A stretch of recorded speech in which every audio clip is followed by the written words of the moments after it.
Kyrie Irving. I don't give a damn what y'all about to say. That is my second favorite basketball player currently to watch. KD's number one. And you know how happy I was when they were on the Brooklyn Nets together. Oh, my God. Unfortunately, that didn't work out. And unfortunately, they didn't play a ton of games together or as many as expected. But Kyrie Irving right now, he took to, I guess, Instagram. And he really was directing his comments at, quote unquote, being called a cancer in the locker room. Excuse me. See, I told you I'm going to get choked up. Y'all talking about my baby right here, talking about Kyrie. So he gets into this character that's really responding to the noise, the fans, the pundits, etc., right? The critics. And always remember the critics have critics also. So this is one reason I don't get caught up in the tug of war. If someone doesn't like what I say, I'm listening. Hopefully that can inform me to be better at what I say. But I'm not about to get emotionally challenged by this. Why? Because even critics have critics. So someone try to check me, remember, someone could check you. And as I remember, someone could check me. So I'm not going to lose myself. You don't have my remote control, as Deion Sanders says, that can change my channel, turn me up in volume or turn me down in energy. Won't let you get that. Sounds like Kyrie is going through that process. Let's just say that. He comes on with this different voice. And I want to remind him that criticism is the cost of praise. And Kyrie, Lord, do you get praised? Maybe you don't feel it all the time. My son wears nothing but, and he's 7, nothing but Kyries. I had to tell him about a month ago there won't be any new Kyries. I was like, he's not going to have any more Nike shoes. And you know what he said? That's okay. We'll buy some old new ones. He wanted the other ones he had before, just in bigger sizes. This dude is all in on you, Kyrie.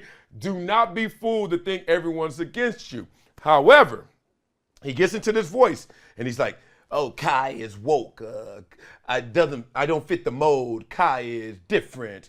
And he's responding to criticism that he hears when he sees his fans out there watching him play basketball for 3 hours.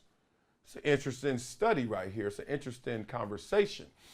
3 hours you're there. And most fans are not even there for 3 hours, especially if you're playing the Lakers. Them suckers show up in the third quarter with these phones just to do selfies and then go Lakers, go LeBron, right? Like, who's there for 3 hours paying attention?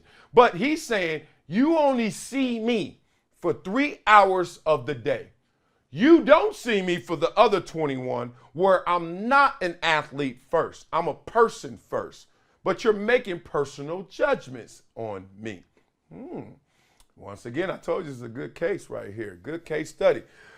People try to surmise so much from their limited experiences and their narrow lens, right? I get to see Kyrie ball for 3 hours. And somehow, some way, I feel licensed to give authority to whatever I think of Kyrie. So you know how it goes. You go to the game, then you leave the game. You go to the sports bar with your boy, have some post-game drinks, and y'all just pounding them, trying not to go home so fast, right? And next thing you know, the conversation has drifted from Kyrie having 27, 9, and 6 to, man, I don't like the dude. Or I do like the dude. Oh, man, all he did was repost something. He didn't even give his explanation or his feelings about it. Oh, but why did he go there in the first place? And next thing you know, you have had a grander conversation about the person, but all you saw was 3 hours of them playing. Now, no one that is having this conversation about Kyrie is really privy to knowing Kyrie that intimately. Very few, maybe, right? So those guys are like, man, all I'm taking in is water from fans, water from pundits.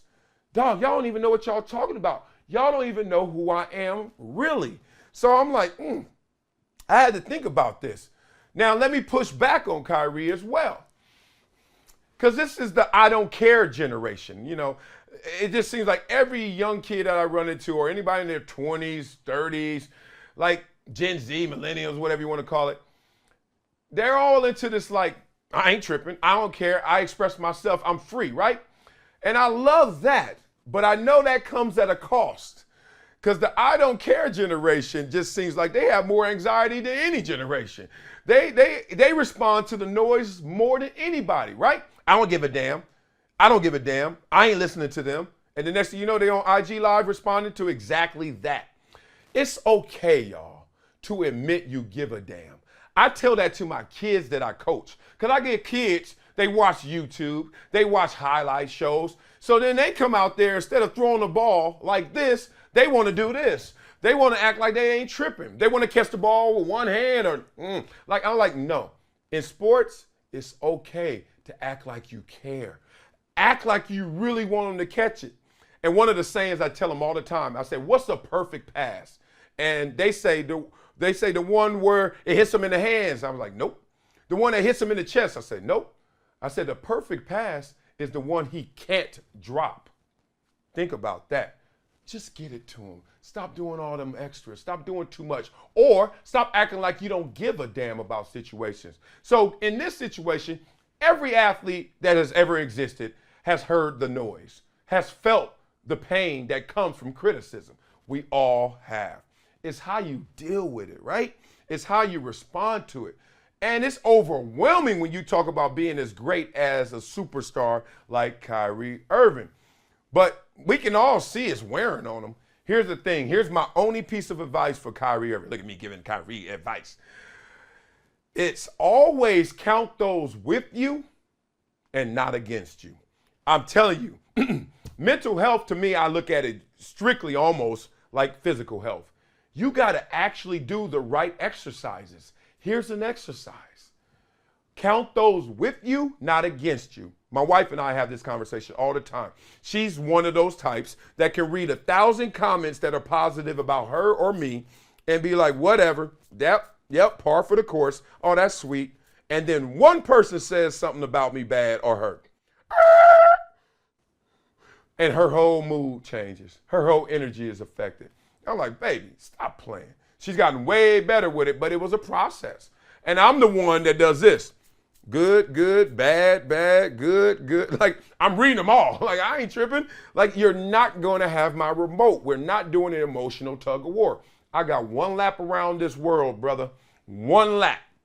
And I am not going to waste a step letting you think you have power over me. Kyrie, you're doing something that 99.99% of the world wishes they could, and 100% wishes they were as good as you if they could do it. Count those with you, brother, not against you.